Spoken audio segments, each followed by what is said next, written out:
J'ai fait un rêve. J'étais allongée sans force à côté d'un homme, ma tête reposée sur sa poitrine, et j'entendais battre son cœur. Et le bruit de ce cœur me donnait des forces miraculeuses et neuves. C'est ce que Jean-Paul Sartre appellerait un rêve subalterne. J'espère qu'un jour tu te souviendras d'un de tes rêves et que je n'aurai pas la maladresse de le qualifier de subalterne. Oui, mais toi, tu rêves tout le temps. Il y en a des vraiment bien. Tu ne vas pas sentir contre toi s'il y en a un qui est plus faible. Bah, disons qu'il est simple et lisible. Non. Non, franchement. T'as raison, il n'est pas terrible. Tes vêtements sont fripés, tu bois de la bière, tu manges du sucre, tu te moques de mes rêves. Bon, allez, on se la fait cette scène. Après, je dois passer au journal. Bah, tu n'y échapperas pas, mon ami. Qu'est-ce que c'est ce bouton? Tu l'avais pas?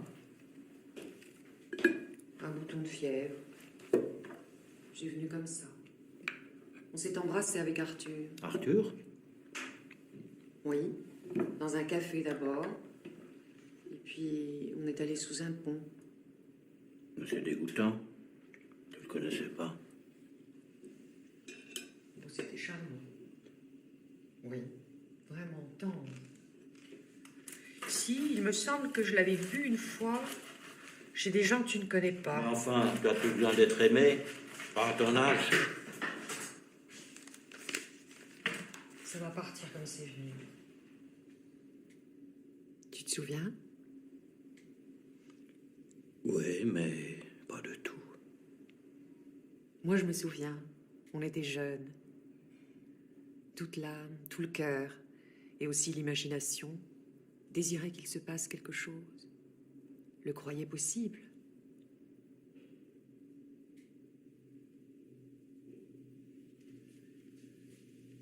Toutes les énergies et les pensées se sont rassemblées pour être préparées à cet accueil, à cet échange.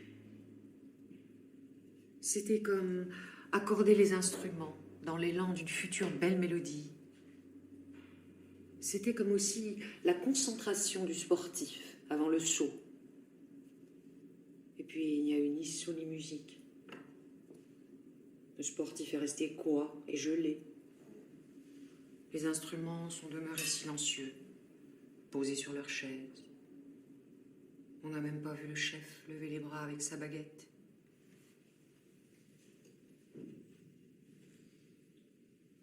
Tout est resté suspendu et en même temps écrasé. Ensuite, bien après, il y a eu la conscience des notes qui n'ont pas été jouées, des gestes qui se sont évanouis. Le cœur s'est mis à peser lourd, tellement lourd et gros qu'il a rempli à la fin tout le corps. Il y a eu dans le torse des grandes pinces qui se sont mises en tension et qui serraient toute la cage. Dans la tête, il y avait un gros boulet noir, comme ceux des canons, et son poids écrasait et tassait le cou.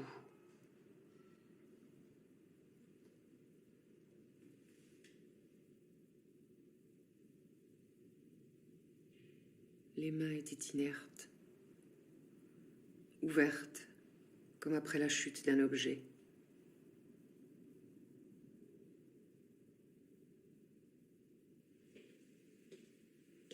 Les yeux voyaient tout le temps la même chose, même quand la lumière changeait ou le paysage. Il y avait toujours dans l'axe de leur vision un cadran sur lequel ils comptaient les heures. Robert.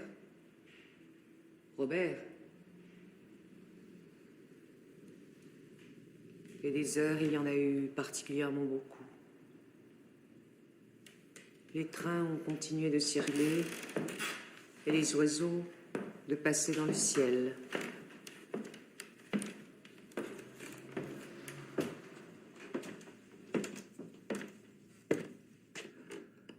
Les fleurs se sont ouvertes, puis se sont fanées.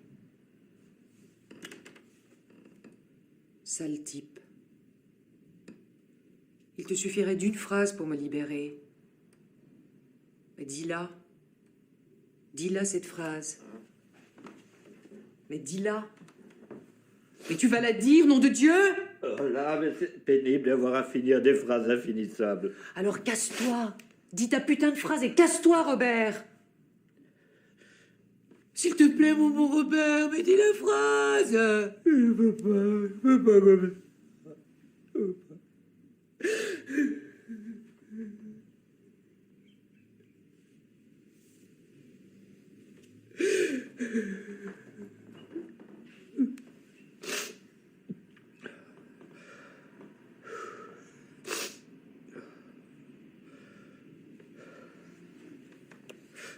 Alors là, je vois vraiment pas ce que je peux faire de plus. Mais c'est fou ce que tu te tiens mal. Est-ce que tu es tout le temps obligé de raconter tout un tas de choses? Mais enfin, Robert, il faut bien que l'un de nous parle. La vie ne tient qu'à un ou deux fils et ils casseront. Il faut lutter, il faut parler. Les bouches closes et les cœurs fermés adoptent peu à peu une irréversible rigidité. Elle a gagné déjà des surfaces importantes. Que dire des profondeurs? Les paroles se bousculent et s'amoncellent, partout où elles trouvent un espace où demeurer en attente. À force d'être empilées et serrées dans de petits endroits, elles subissent des transformations réductrices qui ne permettent plus de les distinguer les unes des autres. L'idée noire, comme son nom l'indique, est sombre. Elle projette une ombre opaque au cœur du sujet, vite persuadée que la transparence et la luminosité des ailes de l'amour est une pure invention de cette civilisation qui s'essouffle. N'importe quelle parole vaut mieux que le silence mortel qui s'installe. Ah oui, j'entends. Ah oui, j'entends cette histoire. Tu le dis bien, avec des images. Mais c'est pas n'importe quelle parole que je voulais dire, mais une parole d'intelligence.